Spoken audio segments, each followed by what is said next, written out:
வணக்கம் நண்பா, welcome to VJSK film. So இன்னைக்கு வந்து பார்க்க போகிறோம்னா, நம்ம சுதீஷ் சங்கர் டைரக்ஷனில் அப்கம் ரிலீஸ் ஆகக்கூடிய ஒரு பேனந்த் மூவி தான் மாரிசன். இந்த படங்க எதிர்பார்ப்பு ஃபேன்ஸ் மற்ற டைரக்ட் சொல்லலாம். அண்ட் இந்த படத்துக்கு ஸ்டார் காஸ்ட் பார்த்தீங்கன்னா நம்ம பகத் பாசில், வடிவேலு மற்றும் பல தமிழ் ஸ்டார் காஸ்ட் இந்த படத்தை வச்சுருக்காங்க. ஸோ இந்த படத்தை பற்றி இப்போ என்ன அப்படி பார்த்தீங்கன்னா, இந்த படத்தை இப்போ வர ஜூலை மந்த்து தேட்டர்ஸ் போய் பார்க்கலாம். இதை அஃபிஷியலாக கன்ஃபார்ம் பண்ணியிருக்காங்க. இதுக்கான நியூ போஸ்டர் எடுத்துக்கும் போஸ்ட் பார்க்க தராமல் நம்ம மாசாக பண்ணியிருக்காங்க. நம்ம பகத் பாசில், நான் வடிவேலு இவங்களோட லுக் பார்க்க வர தரம் பண்ணியிருக்காங்க. அந்த ஒருத்தா இருக்குது. ஸோ வெயிட் பார்ப்போம் இந்த படம் இந்த ஒருத்தா பண்ண போகிறாங்கன்னு.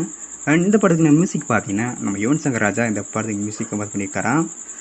ஸோ வெயிட் பார்ப்போம் இந்த படத்தை ஜூலை மந்த்தில் எந்த டேட் ரிலீஸ் பண்ண போகிறாங்கன்னு. அண்ட் படத்துக்கு நான் ட்ரெய்லர் பற்றின அப்டேட் கிடைச்சதுமே நம்ம சேனல் கன்ஃபார்ம் அப்டேட் பண்ணுறேன். அண்ட் பிடிச்சிருந்தா லைக் பண்ணுங்க, கமெண்ட் ஷேர் பண்ணுங்க. அண்ட் மறக்காம நம்ம சேனலை சப்ஸ்கிரைப் பண்ணிக்கோங்க. மீண்டும் இது போன்ற வீடியோவில் சந்திப்போம்.